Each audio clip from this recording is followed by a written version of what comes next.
Hello, chess fans! So I recently was in the Canada Open, which is a pretty big open tournament with around 6 GMs, and I managed to tie for 4th with about 10 other people, and so it was a very good result for me, and I think that this was my best game from the whole tournament. So let's take a look at it, and this game I had a very nice move, which you can probably see from the title. So I started off with e4, my opponent went for c5. So I think to note about this opponent is I have played them before several times, and they beat me a long time ago, and we've drawn in our most recent case at the CYCC, and in that game I was pressing near the end, but I wasn't able to convert it. So I knew that I had good chances against this opponent. So I go for knight c3. This is what we had in CYCC, and here my opponent already shocks me.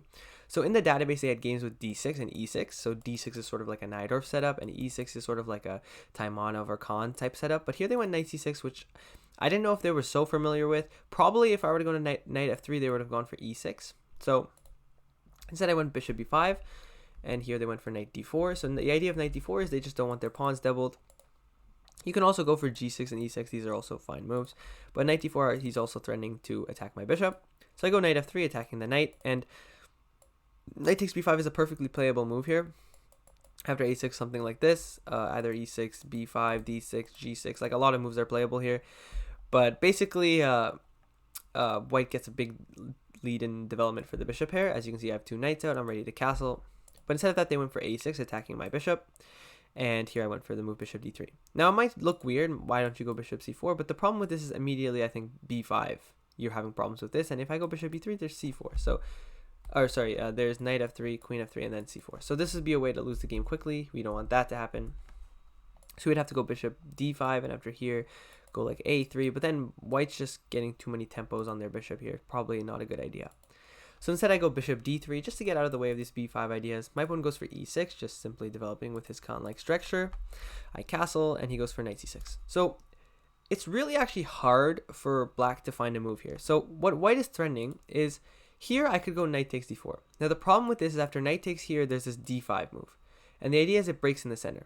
Now, if we notice a difference, now if he plays a useful move after castles, if he plays a useful move like, let's say, knight f6, here I can go knight takes here, and after d5, I don't really have problems with my king in the center. Maybe I can use the e file. So, instead of this, I am kind of threatening knight takes d4. That's why some of the main moves include either knight c6, knight e7, or knight takes f3. All of these moves sort of address the fact that the knight takes d4 is sort of a nice move, because if I get this knight takes d4 move here, it's kind of a concession. Like if, for example, if they have to go instead of d5, if they have to go for a move like, I don't know, e5, this is kind of a concession because now I positionally have this d5 square, maybe even bishop c4 right away, and I'm controlling this d5 square. The position is slightly unpleasant for black. So here he went knight c6, and here it's really hard to find a move for white. So one thing to know is that if I play rook e1 here, my knight actually doesn't have any squares. And you might think, wait, why does that matter? I don't think that matters. But immediately here, g5, a crazy move, this is top cutting edge theory, is causing white a lot of problems here. And the knight just has nowhere to go. So here some of the main moves include king h1 and g3, creating squares for the knight. And that's not really what we want to be doing here. The engine already says that black's slightly better. And notice there's nothing really too much we want to do. If we go bishop e2, we're sort of threatening to play d4. Here my opponent would have probably gone queen c7. After here, we're transposing to an open Sicilian, because black has played knight d4, knight c6, and we've played bishop d3, bishop e2. So here the tempos cancel out, and we're back into a normal position. So that's another move I've played before. And another final move that's sort of interesting is this move knight d5. The idea is that after takes, for example, let's say knight e7, here we can go d6, and after knight c6 we can go rook e1, and we're winning our piece back. So probably they shouldn't take. Here the main move is, I think, d6, and after knight e3, followed by c3 here, we can play sort of like a Copic system with the bishop lands on c2. We have something similar to like a Ruy Lopez. So that's another move. But here I decided to play a really weird move, a3. And it's very hard to understand this move if you don't understand like the very nuanced type of position that we have here. But for lack of a better word, black does not really have a useful move here. For example, if they play a move like knight f6, here we can go for bishop e2, and we've sort of got them to commit to this knight e2 move. Or maybe even better here, you can go rook e1, and after queen c7, you go bishop f1. Because after the knight goes to f6, there's no more g5 ideas. So, after a3, sort of just a useful waiting, but my opponent goes for b5.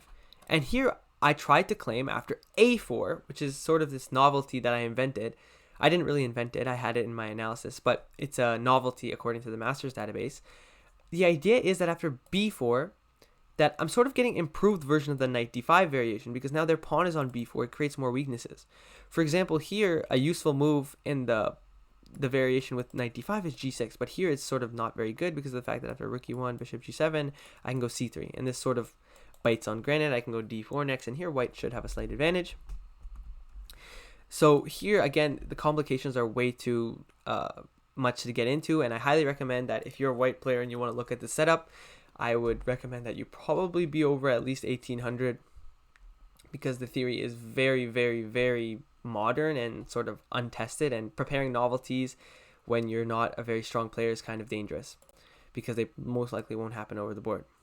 So instead of b4, my opponent went for c4, which, okay, my opponent already thought for 10 minutes here, and this is just a very bad move. In the game, I was just very confused because I was just like, okay, usually it just doesn't make any logical sense to just push your pawns like this. They just create weaknesses, and I thought there has to be something immediately losing, and I was right. So here I consider for a decent while, about 10 minutes, between AXB and bishop e2, and it's actually not as easy a decision as it sounds. So let's first look at bishop e2. So in this position, I was worried about this move b4, and it's attacking my knight, and I really don't have anywhere good to go other than to b1. So while he has got this queenside space, I do have a lot of development for it. Now here I was worried about this move knight f6, and after d3, something like c takes. Here I was most worried about after bishop takes bishop c5, and here I thought he has nice control of the center. Even though I have these squares on the queen side, I don't really have a center, and I didn't really like this position, and the engine tends to agree with me since it's around equal. Instead, I was also considering c takes, but I thought after d5, e5, something like this, he gets his a5 move, and he's getting rid of his light squared bishop for mine. Now, the engine says this is still much better for me, but I simply just didn't like this idea. For example, something like this, and the engine gives a decent advantage to white here because I have more space, but I didn't really see what I'd do here. I thought I had to move the knight, but then the pawn hangs, and I don't have my light squared bishop, which is usually good, and their light squared bishop is usually bad in this structure. So I didn't like that either. So instead, I ended up going for a takes b5 because I thought that he just had a lot of positional weaknesses. So here you went c takes b5. I took. Notice he could have also thrown in this move, but after his queen takes, d takes, and knight a4, I'm looking to jump into this c5 square, control these dark squares, and yeah, your pawns are just weak on the queen side. So after c takes d4, he played c takes d3, and I played c takes d3, and here he took. So probably here he had to go for this move c5. Now we both rejected it because of after d4. The idea is simply that we just want to get rid of this double pawn. C takes d4, we have queen a4 with a simple fork, and after bishop d7, queen takes d4 here, white would be up a pawn, but this is much better than what happened in the game, as we're going to see. So here, queen takes d3, and I opted to go for this move queen a4. So I also considered knight e5 here, but I was worried about this move queen d8, and it might be looking like, oh, isn't that just a free pawn? After takes here, I was worried about queen c7 and knight a5, and I thought just my knight was just really offside. And I just really thought that, I didn't think he had full compensation, but I thought he had partial compensation here. I thought the position was at around plus 1.5. Now, of course, the engine just loves material and says it's like plus 2 or plus 3, but yeah, in the game, I just didn't think it was very practical. My opponent told me after the game they were planning to go queen d4, and after knight g6, go queen c5. But I think they just kind of overlooked knight a5. And the queen, I think, is worse on c5 because it blocks the bishop from going to c5. And it also lets knight b3 eventually come with tempo because my knight is a little bit offside. So, yeah, after queen d3, I went for queen a4. And I wanted to provoke bishop d7 so that they no longer have queen d8. So now knight d5, queen d6. And now the idea of bringing the queen to d6 is I can, in the future, get the knight to c4, which c4 is a very nice square for the knight.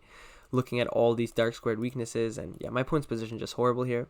Here I go d4, that's my whole idea. Now I'm opening up the bishop, threatening bishop f4. Here I was expecting knight f6, and I thought after bishop f4, like knight h5, bishop e3, and something like knight f6 back, I just gained this free move bishop e3, and then after knight c4, let's say queen c7, and I don't know, e5, looking for this d6 square. This is sort of what I was aiming for, and I thought the position would be quite nice for me. But instead of all that, my opponent played c5, and without making this video too long, I'm going to discuss all the options I calculated here because I thought c5 was a very bad move in the game, and I sort of didn't calculate it for that long until he played it because I just thought it just didn't make any sense. But it sort of doesn't make sense, but it takes a lot of calculation to prove why it doesn't. So my first inclination, and after like maybe like 3-4 minutes, I was almost about to play this move, was queen takes d7. And after queen takes d7, knight takes d7, king takes d7, I was planning to play this move knight a4. So I'm threatening this fork. And after king c6, I would take here. And for example, bishop takes here and bishop f4. I'm threatening here. Notice here, all my pieces are developed. I'm castled. My king is safe. And his king is just wide open. And I thought here I should be winning material by some way. But I didn't really see the concrete way to win. I evaluated this as like +2. But the engine says like +5. So yeah, clearly here I underestimated it. But that was probably good because it ended up leading me to the best move. Next, I consider this move knight takes d7. After queen takes d7, this move knight b5. Threatening knight c7 because the queen can't take back because it's pinned. And the pawn can't take here because it's pinned.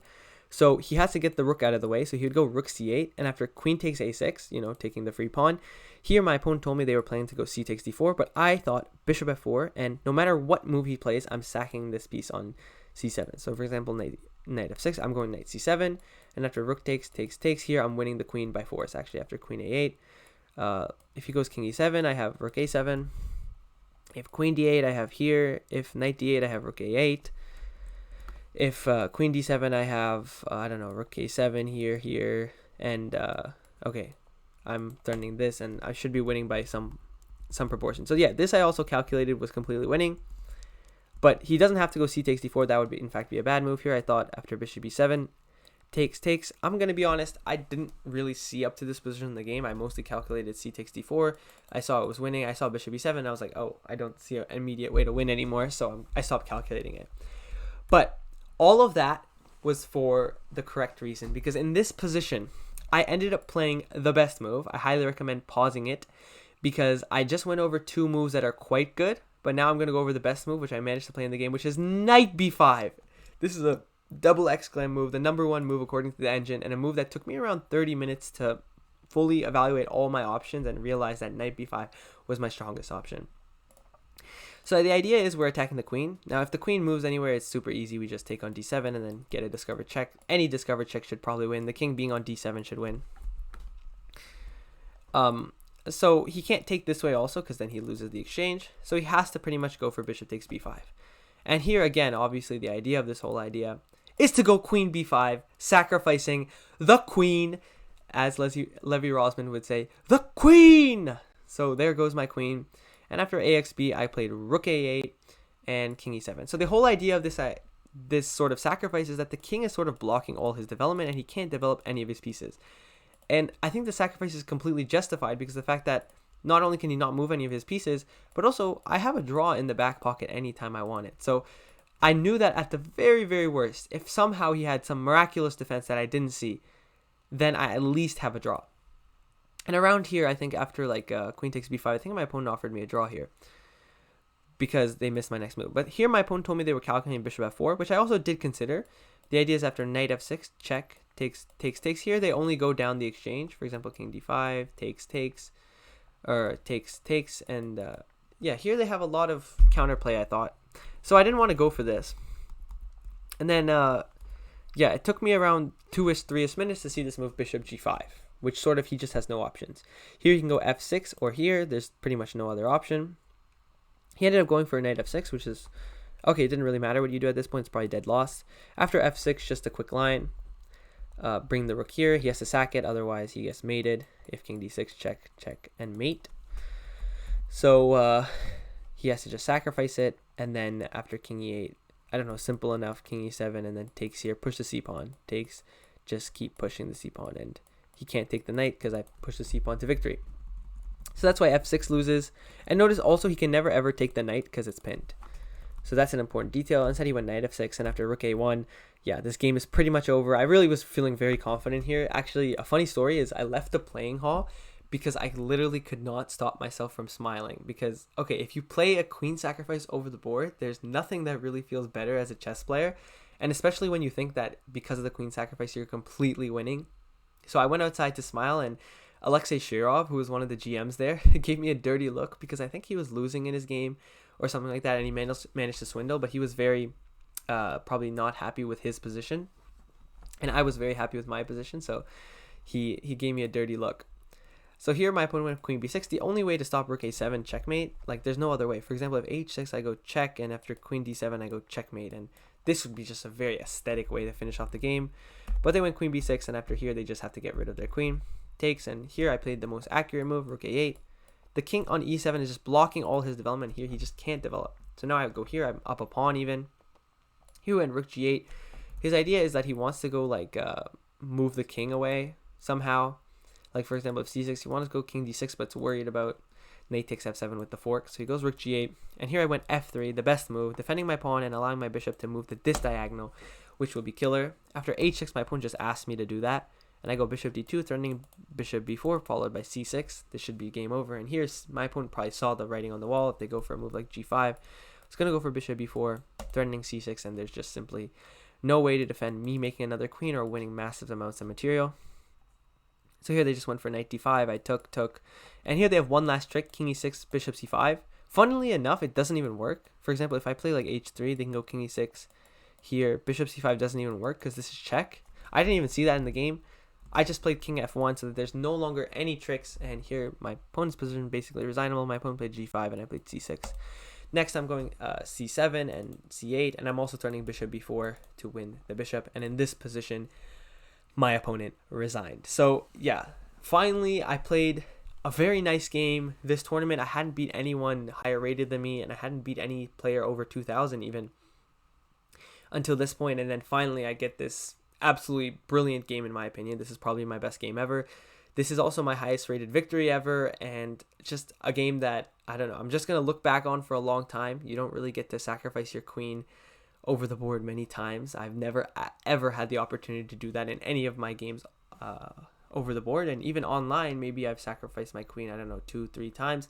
But getting this opportunity against this very strong player, this player has even beaten Amon Hambleton last year, who beat me. So this player is clearly very strong on the uprise, and yeah, just a very nice game to play. I think I played a beautiful game here. The engine, what did the engine give my accuracy at? The engine said that I played around at 15 cent upon, 97% accuracy. I think, oops, did you guys see that? Sorry. But yeah, just a very accurate game by me.